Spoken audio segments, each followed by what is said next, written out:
ઈશ્વરના દર્શન કર્યા પછી સંતાપ થયો. નિયમ છે, મેં શંકર કહાન માના,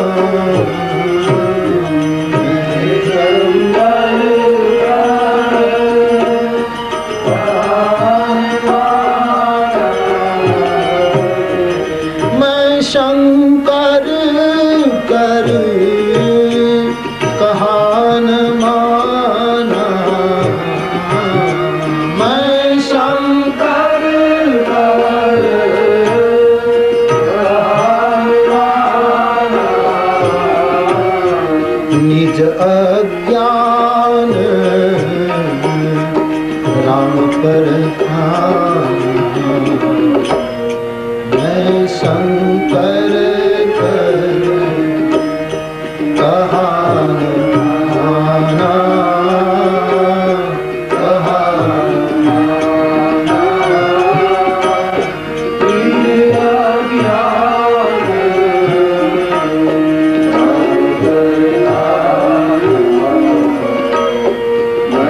शंकर હું શું જવાબ આપીશ? હૃદયમાં સંતાપ ભરાયો. મને પૂછે તો શું કહીશ? એક દાહ ઉત્પન્ન થયો. મારી અજ્ઞાનતા હું રામ ઉપર નાખવા ગઈ. શું પ્રત્યુત્તર? ગંભીરતાથી વિચાર કરો. આ ભૂમિ ઉપર બે પ્રસંગ એવા બન્યા જેને વિચારતા સિદ્ધાંત તૂટતો હોય એવું લાગે. સિદ્ધાંત એવો છે કે રામના દર્શન કર્યા પછી માણસની કામના નષ્ટ થાય. સિદ્ધાંત એવો છે રામ દર્શન કર્યા પછી માણસને શાંતિ થાય. આ એ ભૂમિ છે જ્યાં રામના દર્શન કરતા શૂર્પણખાનો કામ નષ્ટ ન થયો, કામ ઉલટાનો વધ્યો, ઉલટું થયું. આ એ ભૂમિ છે જ્યાં રામના દર્શન કરતા સતીને શાંતિ થવી જોઈએ, એનો સંતાપ વધ્યો. શું કારણ છે? પારસમણી લોખંડને અડે અને સોનું ન થાય તો એ પારસમણીમાં કઈ ફેર છે, એમાં લોખંડનો દોષ નથી. રામ દર્શન પછી સાધકને શાંતિ ન મળે તો સાધકનો દોષ નથી, ક્યાંક પારસમણીનો દોષ છે. શું અર્થ કરવો?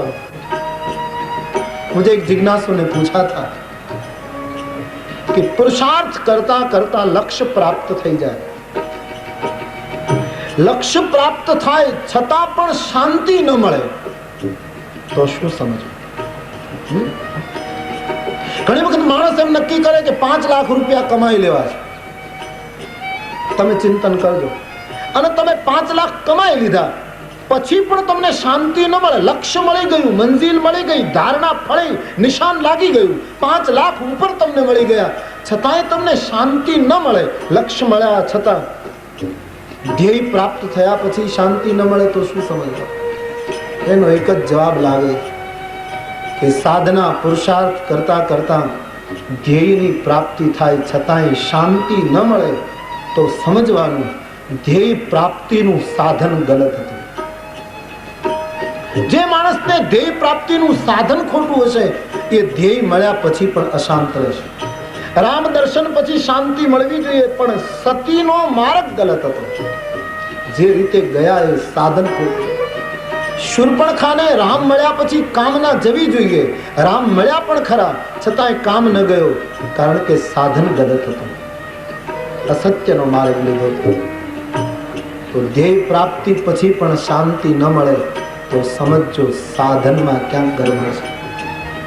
તેથી ભક્તિ માર્ગમાં બહુ કડક રીતે કહેવામાં આવ્યું છે સાધન શુદ્ધ રાખ. શિયાળાની ઋતુમાં આપણને ઠંડી લાગે, ખૂબ ટાઢ ચડે, અને આપણે કોઈની દુકાનમાંથી ધાબળો ખરીદીને ઓઢીએ તોય ટાઢ જાય, અને કોઈનો આંચકીને ઓઢી લઈએ તોય ટાઢ જાય. પણ ખરીદ્યો હોય એ સાધન શુદ્ધ છે, એટલે ઠંડી ગયા પછી શાંતિ છે. આંચકી લીધા પછી ટાઢ જાય છે પણ અશાંતિ નથી જતી, કારણ કે સાધન ગલત છે. ઝડપેલું અમી અમર કરશે પણ અભય નહીં આપી શકશે. સાધન તો દેવતાઓએ, તમે એ પુરાણની વાર્તા તો વાંચો, સમુદ્ર મંથનનું જે વર્ણન મળે છે, શું પ્રયાસ કર્યો છે દેવતાઓ. આખા સમુદ્રને મથી નાખો અને એના પેટાળમાં જે હોય બધું બહાર કાઢો. મેરુનો રવાયો કર્યો, શેષનાગના નેત્રા કર્યા અને સુરાસુર સામ સામે મંડાણા. કાચબાની પીઠ ઉપર એને મૂક્યો અને આખા સમુદ્રને આમ ભલોવી નાખ્યો. મેળવવું હતું અમૃત, મેળવી લીધું દેવતાઓ. પણ અસુરોના હાથમાં આવ્યું, અસુરો લઈને ભાગ્યા. અસુરો પાસેથી પડાવી લેવા માટે પ્રભુને પ્રાર્થના કરી. વિષ્ણુએ મોહિની રૂપ ધારણ કર્યું અને છળ કરીને અમૃત મેળવી દેવતાઓને પાયું. અમર થયા, ધ્યેય પ્રાપ્તિ થઈ ગઈ, પણ નિર્ભય ન થઈ શક્યા, કારણ કે માર્ગ ખોલ્યો. સાધન શુદ્ધ હોય તો ધ્યેય ન મળે તો ચિંતા નથી, પણ ગલત સાધનથી ધ્યેય મળ્યા પછી પણ સુખી નહીં થાવ. આજે માણસની પાસે કેટલા જોયા કરી, કેટલા પૈસા ઘણાની પાસે, છતાં સુખી છે? તમે શાંતિથી તમારા હૃદયને પૂછો. ઘણા મોટા પદાધિકારીઓ છે, સુખી છે? કેમ અશાંતિ છે? કેમ? ક્યાંક સાધન ગલત છે.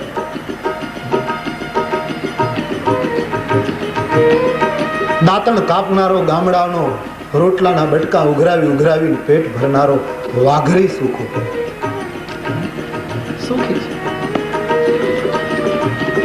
અમારે કોઈ મને બનેલી ઘટના કહી કે દરબાર જમવા બેઠા, એની પત્ની બંને જણા બેઠા, મકાનની પાછળનું પડાળ નહીં, દિવાલ પડું પડું થઈ ગયેલી. પત્નીએ જે ઓઢણું ઓઢ્યું એમાં કેટલા થીગડા એની ગણતરી ન થાય, અને છતાં એ બંને જણા, અને હાથની એક બાઈ નહીં, પેરણની આવા કપડાં પહેરેલા, છતાં બંને જમવા બેઠા, રોટલો અને મરચાની ચટણી. ત્યારે બંને જણા વાતો કરે. ભગવાને કેટલી દયા કરી કે આપણે જ્યારે બેઠા જમવા ત્યારે કોઈ દિવસ ચટણી વગર ન રહ્યા. જેને ચટણી નહીં મળતી હોય એનું શું થતું હશે? આ સંતોષ સમાજને ક્યારે મળશે? આ તો જ મળે જ્યારે પરસેવાથી. બહુ સસ્તી સંપત્તિ મળી ગઈ, એમાં બધા શાંત, દુખી હે લોકો. સાધન ગલત હે ના. અને અર્થની બાબતમાં તો તમને જ્યારે સમજાય ત્યારે, અર્થ નીતિથી કમાઓ કે અનીતિથી કમાઓ, અર્થ અનર્થ જ કરે છે. અર્થનું અંતિમ પરિણામ અનર્થ જ છે. એટલે સુખી થવું હોય તો 3 કામ કરો. સુખી થવું હોય તો પણ દુઃખ કોઠે પડી ગયા, ફાવી ગયા, કેટલા અશાંત રહે છે, છતાં ગલત સાધન છોડતા નથી. સુખી થવું હોય તો 3 કામ કરો. જો આના ઉપર વિચારજો, હજી ઉતાવળ નથી, શાંતિથી વિચારજો. તમારા મનમાં કબૂલાત થાય તો. આપણે કહીએ ને, કોઈ પણ કામ કરવું હોય તો તન મન ધનથી કરવું. પહેલું, સુખી થવું હોય ખરેખર તો ધન ઓછું રાખજો. હવે આ સલાહ કોઈને ગમે? અને જો આ પૂર્ણાવતી દિવસે એવું આશીર્વાદ આપીએ, જો કે હું નથી એવું કંઈ કહેવાનું, અને આપીએ તો કંઈ અમારો આશીર્વાદ બહુ લાગે નહીં, ગભરાશો નહીં, પણ એમ કહીએ કે તમારા બધાનું ધન ઓછું થઈ જાય, કોણ ન ગમે કોઈને? એમ કહીએ ધનવાન ધનવાન, લેરા ધન ઓછું, સુખી થવું. મારા તમારા પ્રસંગો ઠાકોરજી આપણા સન્માન સાથે ઉકેલી નાખે, આબરૂ ભર મોતના મુખમાં મોકલી દે, બસ જાજુ જોતું નથી. આબરૂ ભર આમ નમ બાજી પાર લગ જાય, બસ નૌકા. સંપત દે તો ભેગી સમજ દે, નહીતર તારી સંપતને વાર. સાયા માંગુ એ તરો, તું અમને 2 ધક્કા ન માર.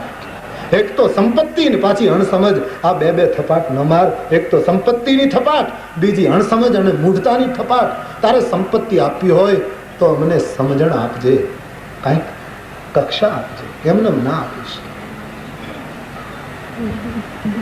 ધન ઓછું, પ્રસંગો ભગવાન પૂરા કરે, વિશેષ વધારે.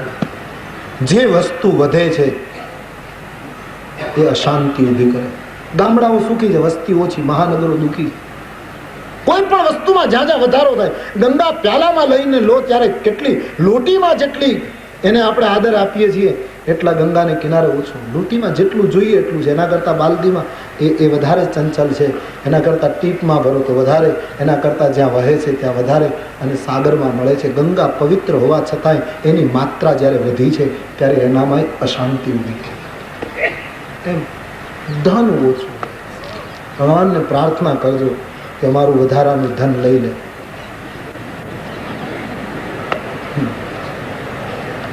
कोई करे, ये तो हम लोग हैं कि ऐसा बोलते जा रहे हैं, बाकी कौन. आटलू थाय ઠીક છે. સંગ્રહ અશાંત કરશે. જૈન ધર્મનો બહુ સરસ શબ્દ છે અપરિગ્રહ. બડા સરસ. ગાંધીજી કહેતા છે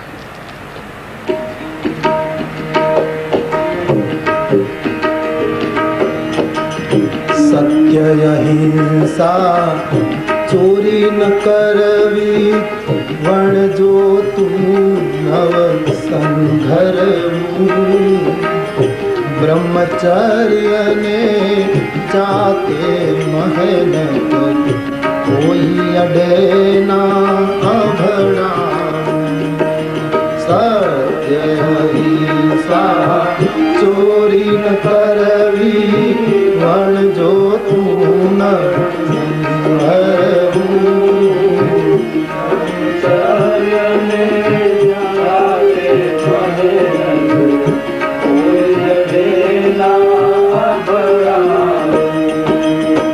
અભય સ્વદેશી સ્વાદ ત્યાગ ને સર્વધર્મ સરખા ગણવા એ 11 મહાવ્રત સમજી નમ્રપણે નિત આચરવા અભય સ્વદેશી સ્વાદ ત્યાગ ને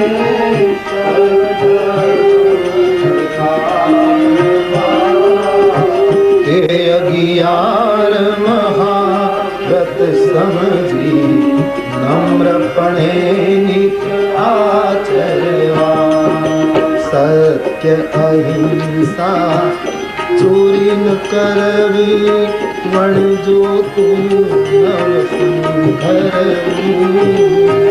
બ્રહ્મચર્ય ને જાતે મહેનત કોઈ અડે ના અભડા.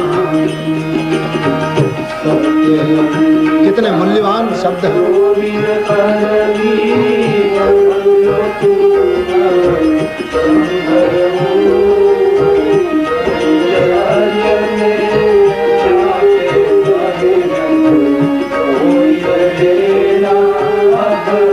नौकाમાં પાણી ભરાય તો બુદ્ધિમતા એ છે दोनों हाथ उलीचिए यही सज्जन का काम.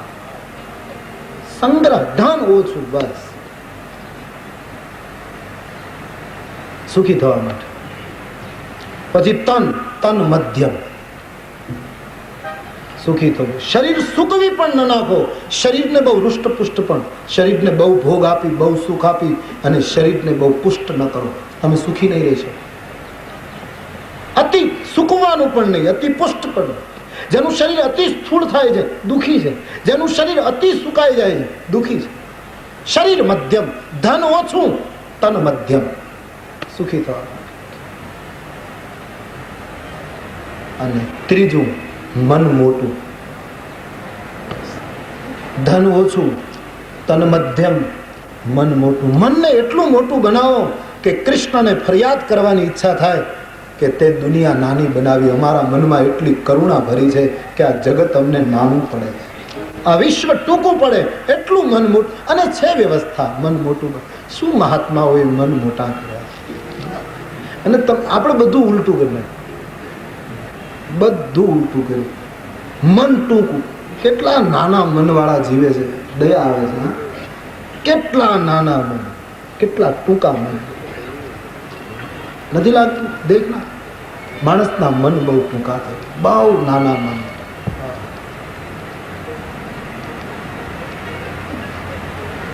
શરીર ઠીક છે, એ કદાચ ત્યાં હોય, થોડો ઘણો ફેરફાર હોય, બાકી મન ટૂંકું થઈ ગયું અને ધન બહુ વધી ગયું. મને એવું લાગ્યા કરે છે એટલે બોલું છું. બહુ સરળતાથી મળી જાય અને ખૂબ મહેનતથી વપરાય એ ધન કહેવાય. ખૂબ સરળતાથી મળી જાય. પ્રારબ્ધનો યોગ હોય, હોશિયારી હોય, ગમે તે હોય, ભગવાન જાણે. બાકી ખૂબ સરળતાથી મળે અને વાપરવાનું હોય ત્યારે બહુ મુશ્કેલીથી વપરાય, સમજવાનું એ ધન છે. ખૂબ મહેનતથી મળે અને વાપરવાનું હોય ત્યારે આમ સહજ વાપરી નાખે એ લક્ષ્મી છે.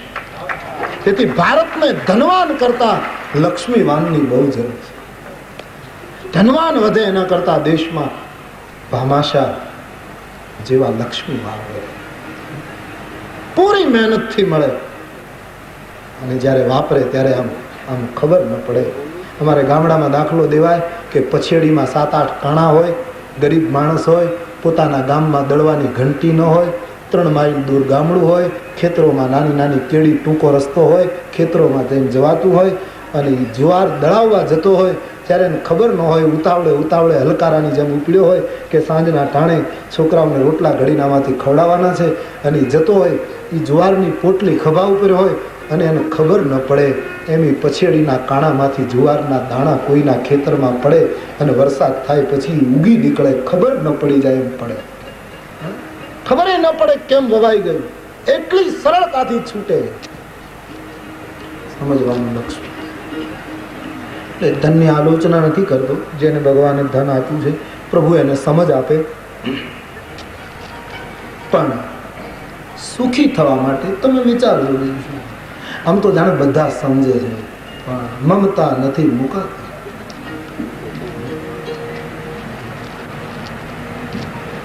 પાગલ માણસની હોસ્પિટલમાં આગ લાગે ને પછી માણસ, સજ્જન માણસો, ડાયા માણસો પાગલને હોસ્પિટલમાંથી બહાર કાઢે આગ લાગેલી તો એ પરાણે પડે અંદર. પછી તો બચાવનારે ધ્યાન રાખવાનું કે આપણને ન નાખી દે. એમ સંસાર પાગલની હોસ્પિટલ છે. આમાં સાધુ સંતો બચાવવાની કોશિશ કરે તો પરાણે પડે. એ મારી મમતા મરે નહીં એનું માર શું કરું. મારી મમતા મરે નહીં એનું માર શું કરું. મારી મમતા મરે નહીં એનું માર શું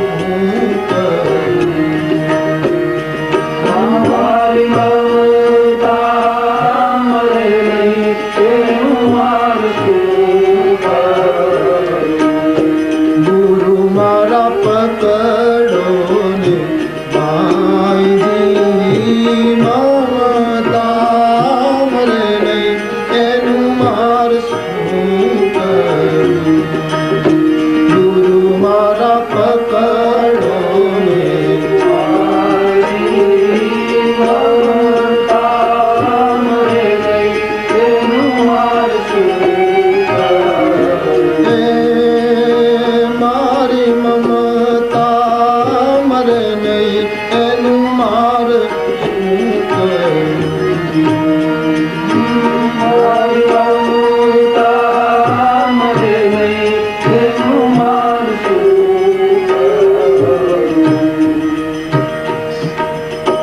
મારો કહેવાનો અર્થ, ધ્યેય પ્રાપ્તિ પછી પણ જો અશાંત રહેતા હોઈએ તો બધા જ ડાયા માણસોએ વિચારવું જોઈએ સાધન ગલત છે,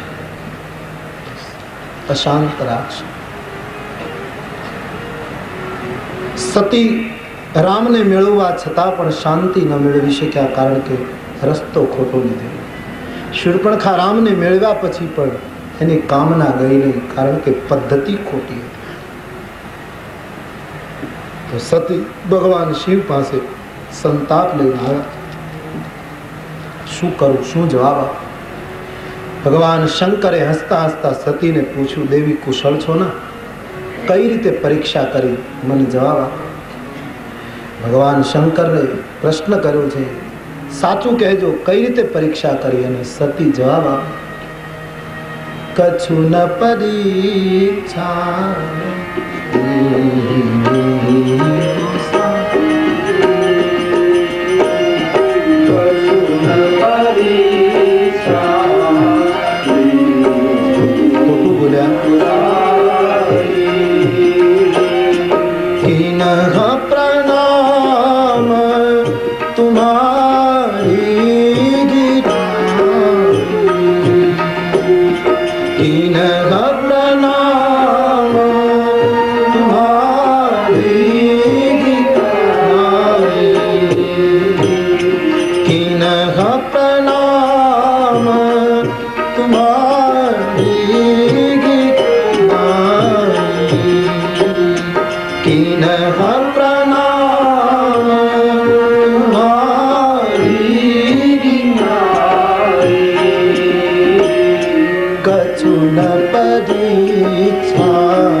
तब शंकर देखे धरि ध्यान,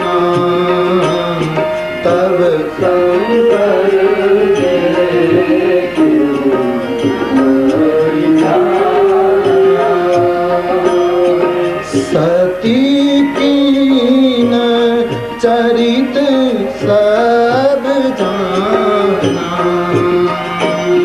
सती जो कीन चरित सब जाना, सती जो कीन चरित सब जाना,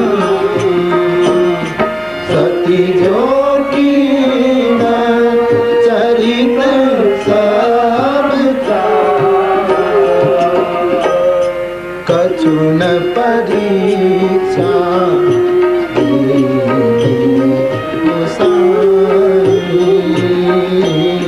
कछु न परीक्षा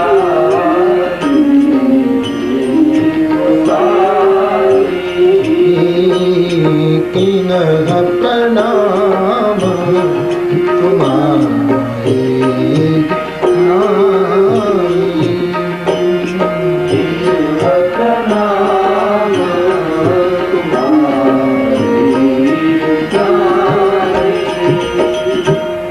પરીક્ષા નથી કરી મહારાજ. આપે જેમ પ્રણામ કર્યા મેં પ્રણામ કર્યા, કેટલું ખોટું બોલ્યા. અને એ સ્વાભાવિક છે. માણસ જ્યારે ખોટું કરવા માંડે પછી એને ખબર નથી રહેતી કે હું કોના પાસે ખોટું કરું. હકીકત છે ને, બધાના જીવનના અનુભવ હોય છે.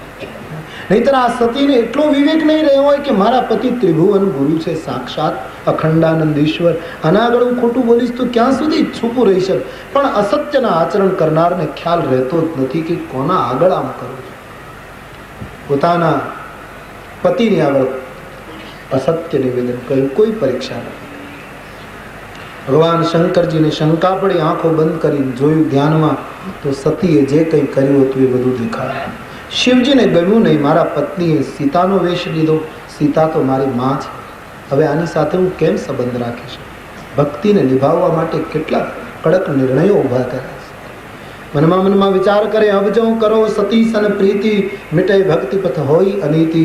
હવે જો સતીની સાથે પ્રીત રાખું તો ભક્તિ પંથ તૂટે. મનમાં પ્રેરણા ઉઠી, સંકલ્પ થયો, હવે સતીનું આ શરીર હશે ત્યાં સુધી સતીની સાથે મારી કોઈ ભેટ નહીં. ગઈ સન સતી ભેટ મોહિનાઈ, શિવ સંકલ્પ કિન મનવાય. મનમાં દ્રઢ સંકલ્પ કર્યો, સતીની સાથેનો મારો સંબંધ પૂરો, જ્યાં સુધી એનું આ શરીર હોય.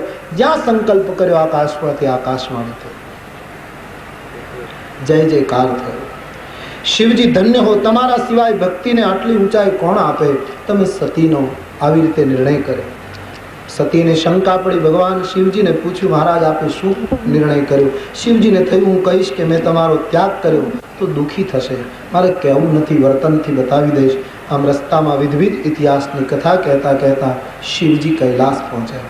કૈલાસ પહોંચતાની સાથે પોતાની પ્રતિજ્ઞાનો વિચાર કરી ભગવાન શંકર બહાર મૃગચર્મ બિછાવી અને ધ્યાનમાં બેસી ગયા.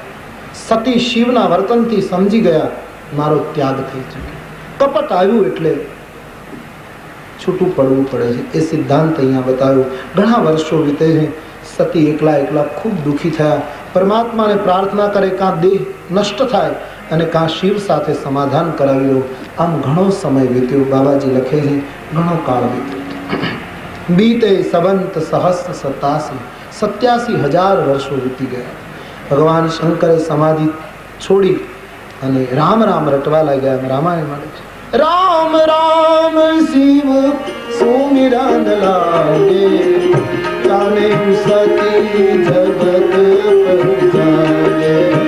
રામ રામ શિવ સુમિરન લાગે, જાને સતી જગત પર જાગે. જાને સતી જગત પર જાગે, જાને સતી જગત જાય. શંભુ પદ વંદન કી माम भाग जाय शंभु पद बंधन दीना सन्मुख शंकर आसन दीना सन्मुख शंकर आसन दीना सन्मुख शंकर आसन यदि सन्मुख शंकर आसन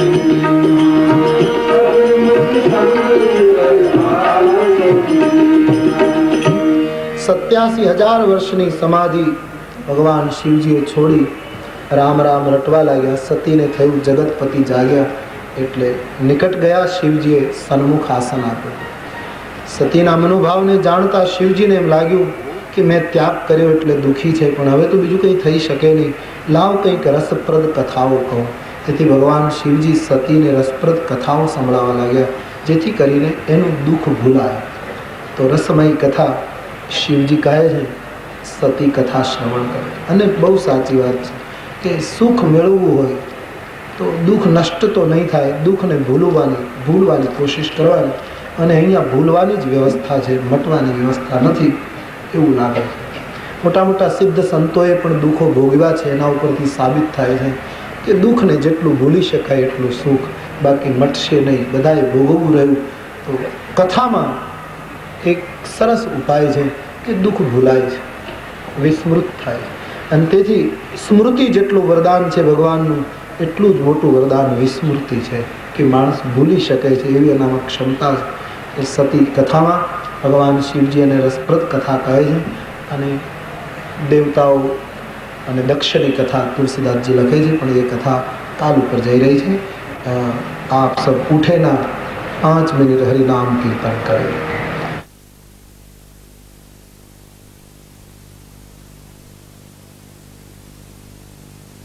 આરતી ન થાય એટલા માટે 5 મિનિટ વહેલું પૂરું કરીશ, જેથી કરીને બરાબર 6 વાગે તમે મંડપ છોડી શકો।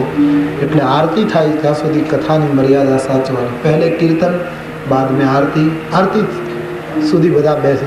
મારી પ્રાર્થના પણ ખરી કે રામાયણની આરતી થાય એથી ગવડાવવામાં આવે, તમે બધા પાછળ ગાઓ। એ રામાયણનું મોટું સન્માન છે આરતી, એટલે બધા જ માનસિક રીતે આરતી કરે, કોઈ ઉઠે નહીં। મોટી મુશ્કેલી છે, લોકો 3 કલાક બેસે પણ છેલ્લી 5 મિનિટ બેસાડવા બહુ કઠિન। 2.5 કલાક કરી નાખો તો આરતી વખતે ખબર નહીં આરતીની સાથે શું તકલીફ છે।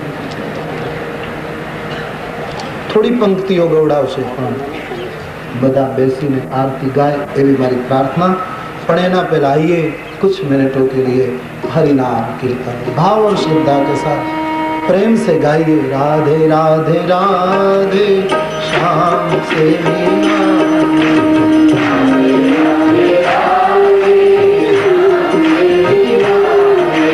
राधे राधे राधे श्याम से सब गाइए। राधे राधे राधे श्याम से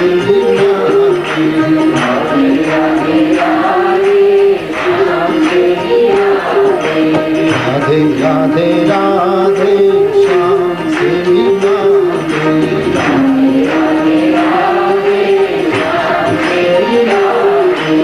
श्याम से मिला दे तू, श्याम से मिला दे, श्याम से मिला दे तू, श्याम से मिला दे।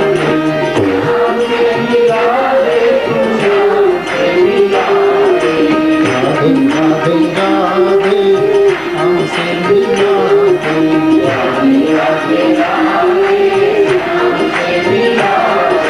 राधे राधे राधे श्याम से मिला दे,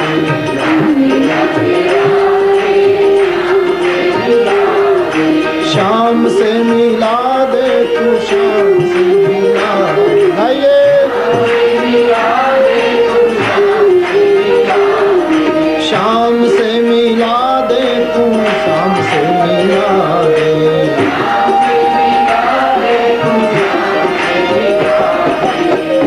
राधे राधे श्याम से मिला दे।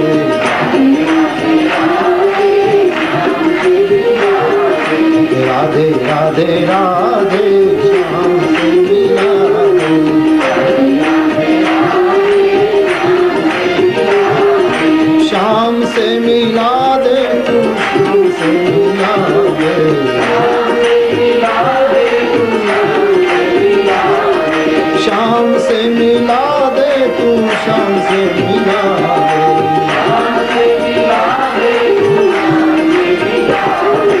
राधे राधे राधे श्याम से मिला दे,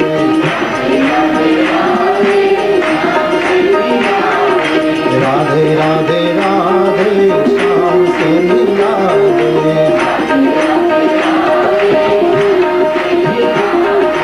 राधे राधे राधे श्याम से मिला दे,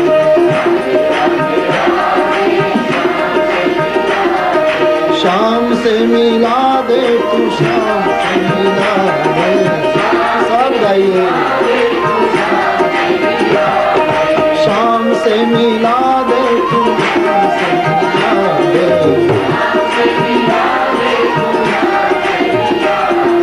राधे राधे राधे श्याम से मिला दे,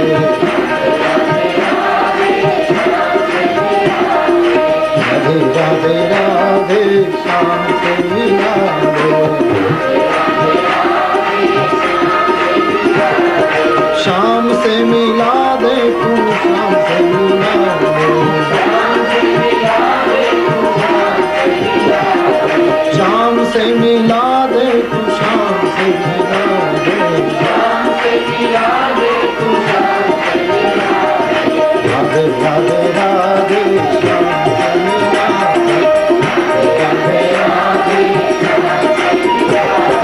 राधे राधे राधे श्याम से मिला दे, राधे राधे राधे श्याम से मिला दे, श्याम से मिला दे तू, श्याम से मिला दे,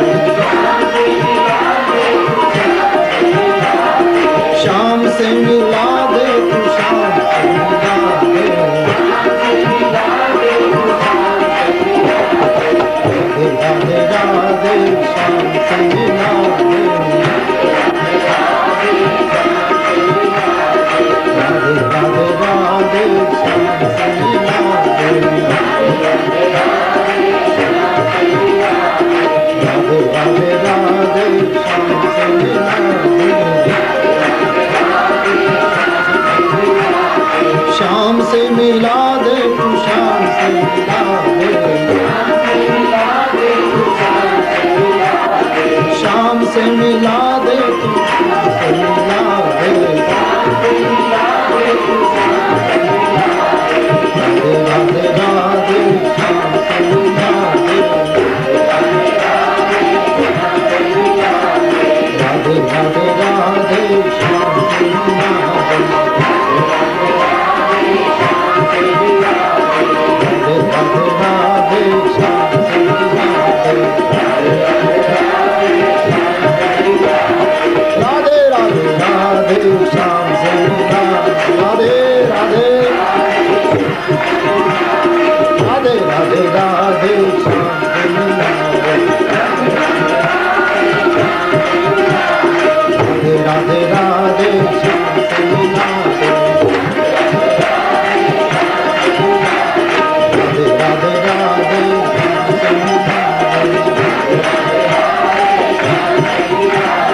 राधे राधे राधे श्याम से मिला दे, राधे राधे राधे श्याम से मिला दे, राधे राधे राधे श्याम से मिला दे, राधे राधे श्याम से मिला दे, राधे राधे श्याम से मिला दे, गोपीपति गोलोकपति गोप गोकुलानंद, नमो जशोदा जीवना, नमो धन्य व्रज चंद्र, गोपीपति गोलोकपति गोप गोकुलानंद जीवन जशोदानंद तू नमो धन्य व्रज राधे राधे राधे श्याम राधे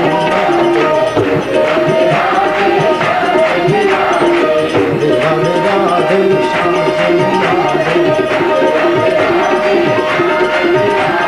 शाम से मिला दे तू शाम से मिला दे शाम से मिला दे तू शाम से मिला दे राधे राधे राधे शाम से मिला दे राधे राधे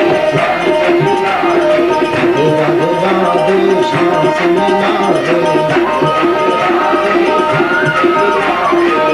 राधे राधे शाम से मिला दे।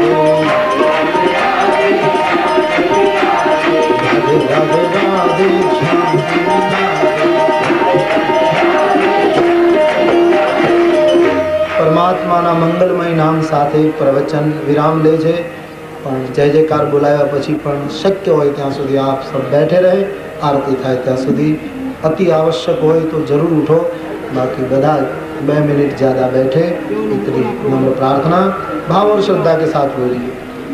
बोलिए रामचंद्र भगवान श्री बाल कृष्ण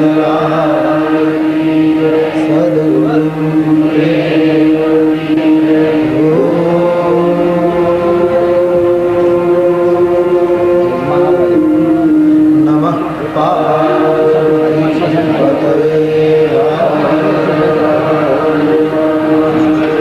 यागना तट पर परम भागवत याज्ञवल्क महाराज भरद्वाज जी ने शिव चरित्र संभळाव्યું છે।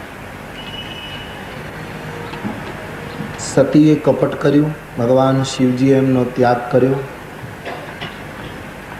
ઘણી લાંબી સમાધિમાંથી શિવ જાગ્યા ત્યારે સતીને શિવે ત્યાગ કર્યો એ દુઃખ ભૂલવવા માટે કથા કહેવા માંડ્યા। कथा शुरू है, सती सांभळे छे ए वखते एक घटना बनी। तमाम देवताओं में दक्ष महाराज ने ब्रह्माए पसंद कर्या प्रजापति नायक तरीके। आटली मोटी पदवी दक्ष ने यानी सतीना पिता ने प्राप्त थई एटले एने अहंकार आव्यो। रामायण में गोस्वामी जी सूत्र लखे छे कि आ जगत में एवो कोई जन्मो नथी जेने प्रभुता मळ्या पछी अहंकार न आव्यो। बड़ा कड़क सूत्र है, कोई जन्मो नहीं हम लखी नाख्यु। बड़ी प्रसिद्ध चौपाई है, आइए सुने। नहीं को अस जन्मे जगमा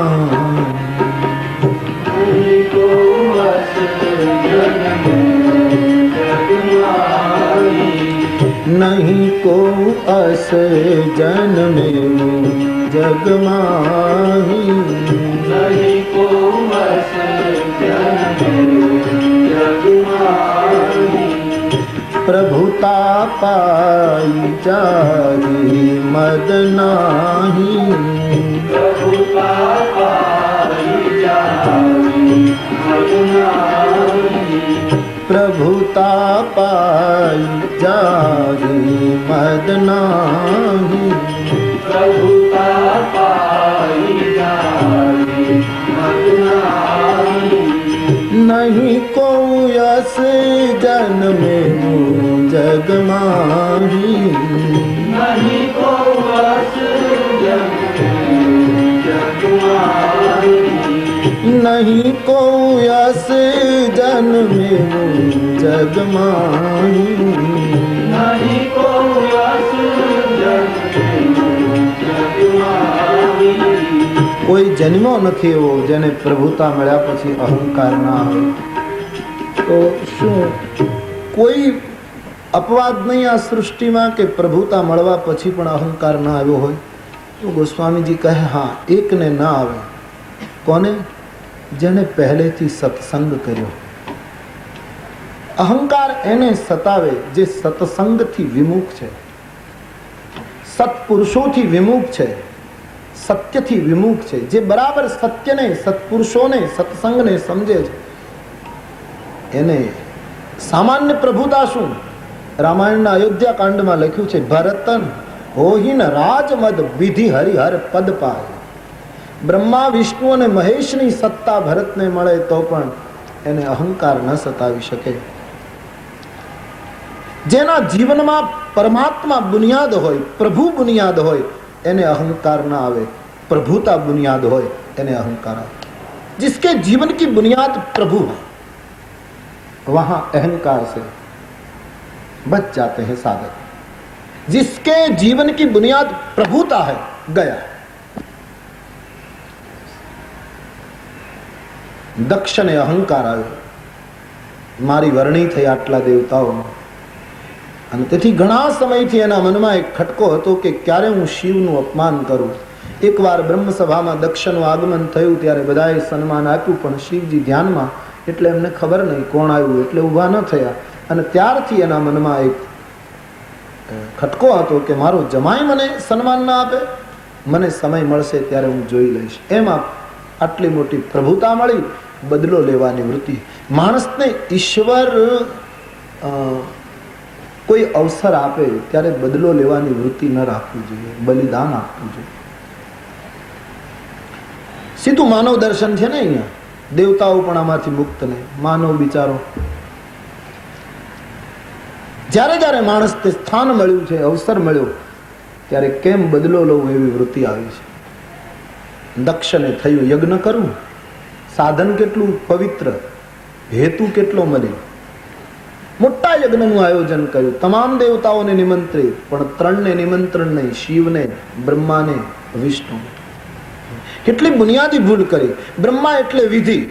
જે યજ્ઞમાં વિધિ ન હોય, વિધિ વિધાન ન હોય, આચાર્યોને પૂછો, જે યજ્ઞમાં વિધિ જ ન હોય એ યજ્ઞ ક્યાંથી સફળ થવાનું?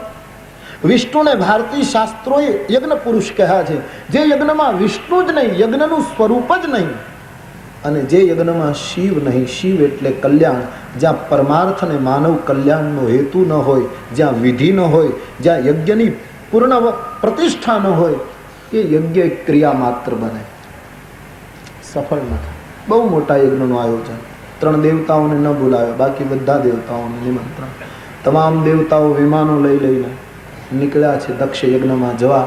કૈલાસ ઉપરથી વિમાનો નીકળ્યા, સતીનું ધ્યાન વિમાનમાં ગયું. એમણે શિવજીને કથા રોકીને પૂછ્યું, મહારાજ એ વિમાનો ક્યાં જાય છે? શિવજીએ કહ્યું, દેવી છોડો, એ જાણવાની જરૂર નથી. કહે નહીં, બતાવો. બાર આગ્રહ કર્યો ત્યારે કહ્યું, તમારા પિતા યજ્ઞ કરે છે, મારી સાથે મન દુઃખને લીધે તમને પણ એમણે નિમંત્રણ નથી આપ્યું. હું જાણું છું સતી કે માતા પિતાને ઘરે સંતાન નિમંત્રણ વગર જઈ શકે, મિત્રને ત્યાં મિત્ર નિમંત્રણ વગર જઈ શકે, ગુરુને ત્યાં શિષ્ય નિમંત્રણ વગર જઈ શકે, ભગવત સંબંધી આવા કોઈ પણ કાર્યમાં કોઈ પણ વ્યક્તિ નિમંત્રણ વગર સમાદર પામી શકે.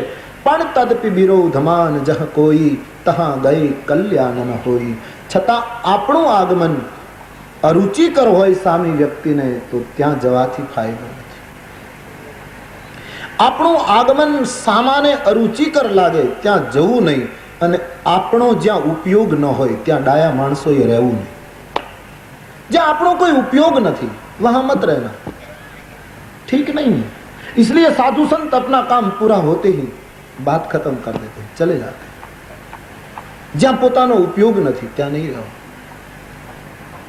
તો સતીને સમજાવ્યા, દેવી ત્યાં જવામાં ફાયદો નથી. પિતાને ઘરે યજ્ઞ, સતીનું મન ખેંચાયું. એને એમ થયું કે શિવજીએ મારો ત્યાગ કર્યો એનું દુઃખ છે, આ માને માતા પિતાને મળવું તો સુખ મળે. કેટલી બુનિયાદી ભૂલ કરે. જ્યાં ખરેખર વાસ્તવ સુખ મળવાનું છે સત્સંગમાં, એ છોડીને સતી સંસાર તરફ ગતિ કરે છે. માતા પિતાને મળવું એ માનવ સ્વભાવ છે. માણસને સુખ માટે ફાંફા મારે. જ્યારે દુઃખ આવે ત્યારે હું આને મળું તો સુખ મળે, આની સાથે કંઈક સંબંધ કરું તો સુખ મળે, આની સાથે વાર્તાલાપ કરું તો સુખ મળે. સબ ફાંપ વલખા છે લોકોને. સતીને ખૂબ કહ્યું, છતાં મેં શિવજીએ 2 ગણોને સાથે મોકલ્યા, તમે સતીને લઈને જાઓ, સંભાળીને લઈ આવજો. સતી ગણોની સાથે પિતાને ઘરે ગયા છે. દક્ષએ કડક સૂચના આપી કે મારી પુત્રી સતી આવે તો એનું કોઈએ સન્માન કરવાનું નથી. જે સન્માન કરશે એનો શિરછેદ કરીશ.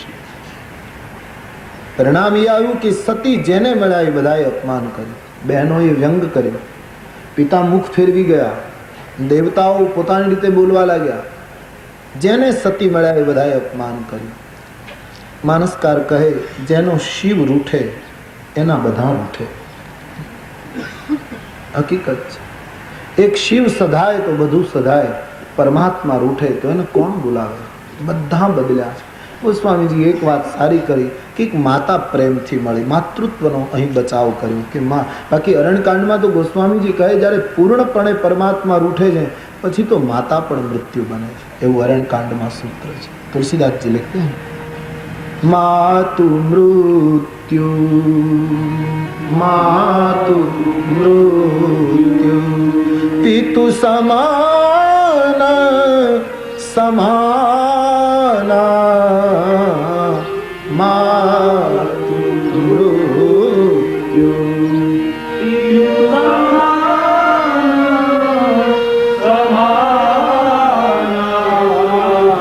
सुधा होगी विष सुनु हरि जाना, सुधा होगी विष सुनु हरि जान. ગરુડજીને સંબોધન છે, હે હરિજાન, હે હરિ કે વાહન.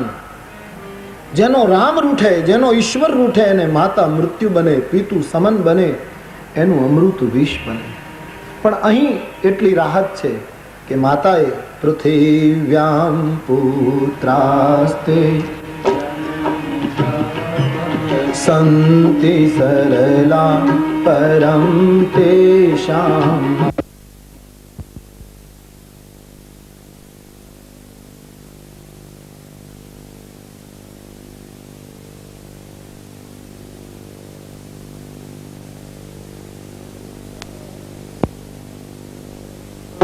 जायेत क्वचिदपि तुमातान भवति जगन्मातर्मात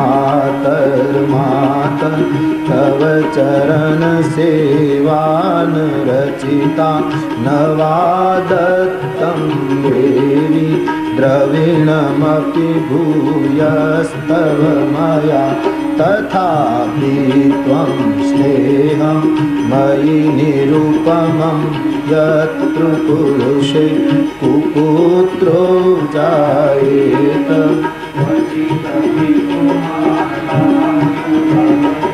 सादर भले ही मिली एक माता, माता प्रेमથી મળ્યા, થોડીક સાંત્વના મળી. યજ્ઞ મંડપમાં સતીએ પગ મૂક્યો, તમામ દેવતાઓ બેઠા છે, દક્ષનો ગર્વ સમાતો નથી, ઋષિઓ આહુતિ આપે છે. સતીએ આખા મંડપમાં જોયું તો કતહુ ન દીખ શંભુ કર ભાગા, કોઈ જગ્યાએ શંકરનું સ્થાન જોયું નહીં. ત્યારે શંકરજીએ કહ્યું હતું એ ચિત્તમાં દેખાયું, યાદ આવ્યું કે મેં ઠીક ન કર્યું. મારા પિતા આટલો મોટો અપરાધ કરે શિવજીનો, અને મારા પિતા કદાચ પ્રભુતાને લઈને ભાન ભૂલ્યા, પણ આ ઋષિમુનિઓની ફરજ નહોતી કે એને કહેવું જોઈએ કે શંકરના સ્થાપન વગર યજ્ઞ શક્ય નથી. પણ કદાચ દક્ષે ઋષિમુનિઓને કહ્યું હશે કે હું કહું એ રીતે. પ્રભુતામાં ઋષિમુનિઓ પણ થોડા, ખાસ કરીને ભૃગુ દબાયા છે એવું પુરાણમાં ઉલ્લેખ છે. બીજા ઋષિઓ કરતા ભૃગુએ દક્ષને બહુ સહકાર આપ્યો છે, કામ જ કરો. છેલ્લે પોતાના યજમાનનું કાર્ય બગડતું બચાવવામાં પણ ભૃગુ જ વચ્ચે આવે છે. રક્ષા કિન્હી મુનિ, ભૃગુ અંદર પેલું કરે છે. ચારે બાજુ દ્રષ્ટિ કરી, કોઈ જગ્યાએ આસન ન જોયું ત્યારે ખૂબ લાગી આવી. સતીને થયું કે હું મારા દેહને જ્યાં સુધી સમાપ્ત નહીં કરું ત્યાં સુધી હવે મને શાંતિ નહીં મળે. પિત્તળના પાત્રમાં કોઈ મેલ હોય તો એને કલઈ કરવાથી થોડો વાર સુધારો થાય, બાકી એનો મૂળ મેલ જતો નથી જ્યાં સુધી એ પાત્ર બાળવામાં ના આવે. સતીને એમ લાગ્યું કે મારા જીવનના સંસ્કારોમાં અહંકાર પડ્યો છે, આ કોઈ રીતે કથા સાંભળવાથી કે યજ્ઞમાં આવવાથી કે આમ કરવાથી કંઈ જશે નહીં એવું લાગે. એક વખત આ પાત્ર બાળી દઉં. દક્ષ શુક્ર સંભવ્ય દેહી, દક્ષના શુક્ર દ્વારા મારો દેહ નિર્માણ થયો છે. હવે મારે આ પિતાની પુત્રી તરીકે જીવવું નથી. તેથી યજ્ઞ મંડપમાં વચ્ચે આવી આહુતિઓ અપાતી હતી, અગ્નિની યજ્ઞ નારાયણની જ્વાળાઓ ઉપર ઉઠતી હતી.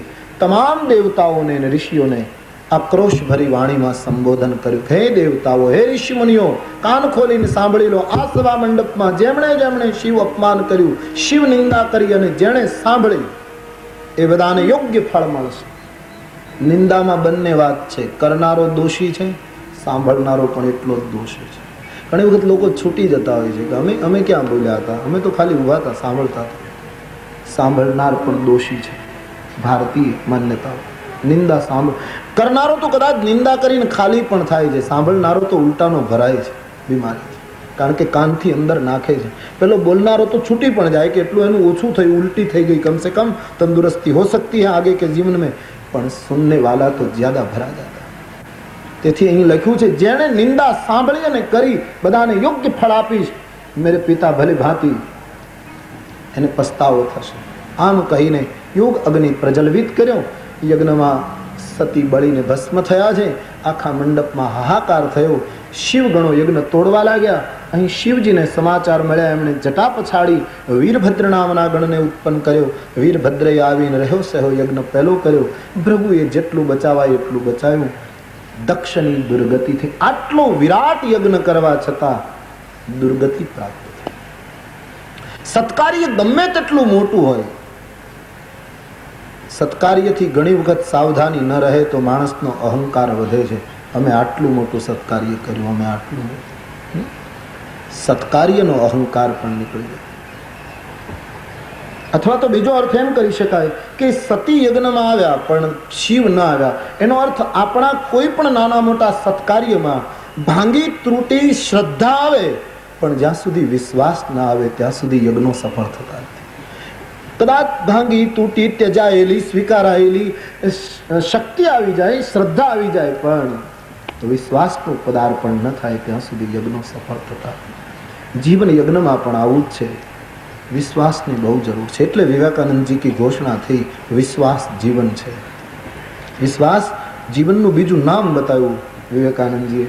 મારો કહેવાનો અર્થ, યજ્ઞ અસફળ. મેરે ભાઈ બહેન, સત્કાર્ય નાનું કરો યા મોટું કરો, યજ્ઞનો અર્થ છે ખુલ્લું કર્મ, પડદા વગરનું કર્મ. જ્યાં કોઈ પડદો, જ્યાં બધાને આવકાર, જ્યાં બધાને તૃપ્તિ. યજ્ઞની અંદર પ્રતિકાત્મક છે. જે યજ્ઞના દ્રવ્યો હોમવાના છે, જવ, તલ, બીજા જે સમીઢો 8 પ્રકારના કે જે કંઈ હોમવાના હોય છે નિયમ પ્રમાણે, એ એના વૈજ્ઞાનિક અર્થો પણ છે. પણ એની સાથોસાથ મંત્રો દ્વારા જ્યારે હોમ થાય છે ત્યારે આજથી હું મારો રાગ દ્વેષ હોમું છું, આજથી મારી વિકૃતિઓ હોમું છું, આજથી મારી ઈર્ષાની આહુતિ આપું છું. આ બધું હોમવાનું છે. આપણે ત્યાં ગ્રહસ્થોને ઘરે નિત્ય યજ્ઞ થતા હતા. આ બધું ભૂલાતું જાય છે રાષ્ટ્રમાં. નિત્ય યજ્ઞ ગ્રહસ્થના ઘરમાં થતો, કારણ કે ગ્રહસ્થના ઘરમાં રોજ 5 પાપ થતા થાય છે.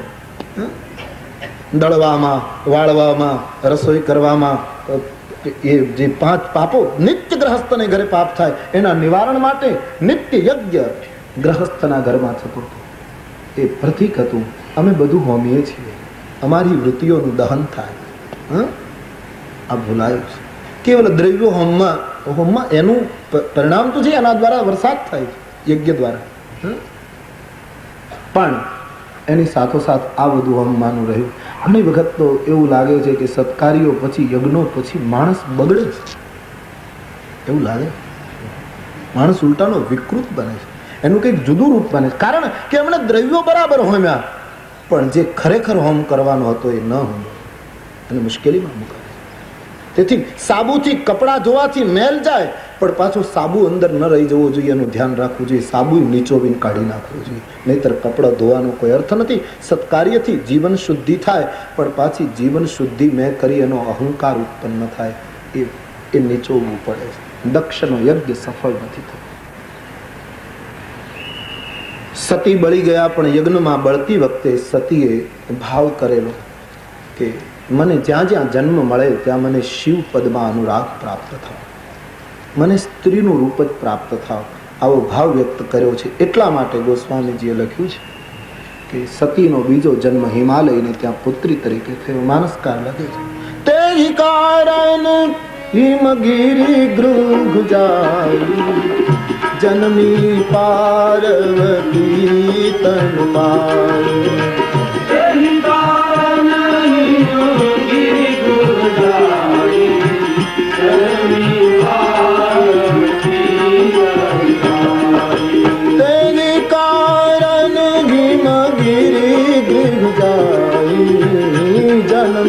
પાર્વતી તન પાઈ તેની કારણ હિમવતી તુજારી જગવી પાર્વતી તન પાઈ જનમી પાર્વતી તન પાઈ જનમી પાર્વતી તન પાઈ જી જનમી પાર્વતી તન પાઈ જનમી પાર્વતી તન પાઈ છેલ્લી જે ઈચ્છા હતી એને લીધે બીજો જન્મ સતીનો હિમાલયને ઘરે પાર્વતી રૂપે થયો. જ્યારથી હિમાલયને ઘરે પુત્રી પ્રાપ્તિ થઈ, હિમાલયની સમૃદ્ધિ વધવા લાગી. દીકરી દિવસે દિવસે મોટી થવા લાગી. બુદ્ધિ મટી અને શ્રદ્ધા બની. દક્ષની પુત્રી કેવલ બુદ્ધિ હતી, જ્યાં અહંકારથી ખરડાયેલો માનસ હતું એ બળી ગઈ અને હિમાલયની સ્થિરતામાંથી એક નૂતન શ્રદ્ધાનો જન્મ થયો. અને સીધી વાત પછી વર્ણન મળ્યું આવ્યું છે કે જ્યારે ભવાનીનો જન્મ થયો ત્યારે ખૂબ સમૃદ્ધિ વધવા લાગી. હા, એનો અર્થ એમ થયો કે માણસના જીવનમાં આવી શ્રદ્ધાનો ઉદય થાય ત્યારે માણસનું જીવન ખરેખર સમૃદ્ધ બને. એટલા માટે ગઈકાલે હું કહેતો હતો, ફરી દોહરાવું કે આશાવાન કરતા શ્રદ્ધાવાન બનો. રાષ્ટ્રને શ્રદ્ધાવાન લોકોની બહુ જરૂર છે. શ્રદ્ધાવાન હો જાય. આત્મ સ્વીકૃતિમાંથી જેનો જન્મ થાય એને ધર્મ ગ્રંથોએ શ્રદ્ધા કહી છે. ઉપર ઉપરથી નહીં, આત્મ સ્વીકાર કરે અને પછી જે પ્રગટે उसको શ્રદ્ધા કહે. તો દિવસે અને શ્રદ્ધા એક વખત આવ્યા પછી મોટી થવી જોઈએ. દિવસે દિવસે શ્રદ્ધા વધવી જોઈએ. આપણે તો ઉપયોગ કરી નાખીએ કે અમને ફલાણા તરફ, ફલાણી ચીજ તરફ અથવા તો આ તરફ અમને શ્રદ્ધા હતી, હવે શ્રદ્ધા ઓછી થઈ ગઈ. ઓછી થઈ જાય એને શ્રદ્ધા કહેવાય નહીં, એ તમારી ભ્રાંતિ હતી. શ્રદ્ધાનો સ્વભાવ છે દિવસે દિવસે વધવું. ગંગોત્રીમાંથી પ્રગટતી ગંગા, ગંગાના મુખમાંથી પ્રગટતી ગંગા, ગોમુખથી એનો ગંગા સાગર સુધીમાં કેટલો વિસ્તાર થયો. શ્રદ્ધા શિવને ન મળે ત્યાં સુધી એ વધતી જ ચાલે. આ એનો નિયમ છે. તેથી સાચા શ્રદ્ધાવાન બનો. દિવસે દિવસે દીકરી મોટી થવા લાગી, માતા પિતાને ચિંતા થવા લાગી. બહુ બહુ મહત્વના મુદ્દાઓ લાગે. જ્યારે માણસની શ્રદ્ધા મોટી થાય ત્યારે જેમ દીકરી જુવાન થાય ને મા બાપને ઊંઘ ના આવે, એમ સાધકની ઊંઘ હરામ થવા માંડે કે આ મારી શ્રદ્ધા ક્યાંક ખોટે રસ્તે ન જતી, મારી શ્રદ્ધા ગલત માર્ગ ન પકડી લે. એટલે જેમ મા બાપ દીકરી માટે ચિંતિત, એમ શ્રદ્ધા માટે સાધકે ચિંતિત રહેવાનું. અને જ્યાં દીકરી લાયક બની છે ત્યાં નારદ જેવા સંતનું આગમન થયું. બસ શ્રદ્ધા મજબૂત બનાવો, કોઈને કોઈ સંત આવીને ઉભો રહેશે. સંતો મેં કહ્યું ને, તમારા ઘરની આજુબાજુ જ ફરે છે. અશરીરી એ પ્રતીક્ષા કરે છે ક્યારે તમે દરવાજો ખોલો, ક્યારે તમારી ક્ષમતા આવે છે. સંતો વગર જગત કોઈ માને કે ન માને, મોટા ભાગનું સંચાલન અશરીરી સંતો કરી રહ્યા છે. મોટા ભાગનું સંચાલન, વૈશ્વિક વ્યવસ્થા સંતોને આભારી છે એવું લાગે છે. તેથી સંત મળી જશે જ્યારે શ્રદ્ધા પ્રબળ બનશે. શ્રદ્ધા વધારે. સંતને ગોતવાની આપણામાં ક્ષમતા નથી, સંત મળે તો ઓળખવાની પણ આપણી ક્ષમતા નથી. એટલે સંતને ઓળખવા અને ગોતવાના પહેલામાં સમય બરબાદ ન કરો. તમારી શ્રદ્ધાને એટલી મજબૂત કરો કે સંત એની મેળે આવશે. હિમાલય મહિનાએ સંતનું સ્વાગત કર્યું, પુત્રીને વંદન કરાવ્યા, નારદજી આશીર્વાદ આપ્યા. અને એ વખતે હિમાલયે વિનંતી કરી, ત્રિકાલજ્ઞ સર્વજ્ઞ તુમ ગતિ સર્વત્ર તુમારી. આપ ત્રિકાલજ્ઞ છો, સર્વજ્ઞ છો, દરેક જગ્યાએ તમારી ગતિ છે. મારી પુત્રીના ગુણ દોષ બતાવો. હાથની રેખાઓ જોઈને મારી પુત્રીનું ભાગ્ય કેવું છે. આ બાપ છે, સ્વાભાવિક એને પુત્રીની ચિંતા હોય એટલે વિનંતી કરી. ત્રિકાલજ્ઞ મહાપુરુષ આવ્યા છે તો કમસે કમ હાથની રેખાઓ જોઈને કહે. નારદજીએ પાર્વતીની રેખાઓ જોઈ અને કહ્યું કે તમારી પુત્રીના ઘણા નામ છે, ઉમા, અંબિકા, ભવાની વગેરે. તમારી પુત્રીનું સૌભાગ્ય અખંડ રહેશે. તમારી પુત્રી જગતમાં માતા તરીકે પૂજાશે. તમારી પુત્રી પાતિવ્રત્ય ધર્મની આચાર્યા બનશે. એનું નામ લેવાથી સંસારની સ્ત્રીઓ પાતિવ્રત્ય ધર્મની અસી ધારા ઉપર ચાલી શકશે. અને તમારી પુત્રી જગતમાં પૂજાશે, તમને યશ અને કીર્તિ પ્રદાન કરશે. મા બાપ બહુ રાજી થયા. પણ જોતા જોતા નારદજીએ કહ્યું, હવે એક રેખા જરા વિપરીત છે, એ પણ સમજી લો. તમારી પુત્રીને પતિ કેવો મળશે?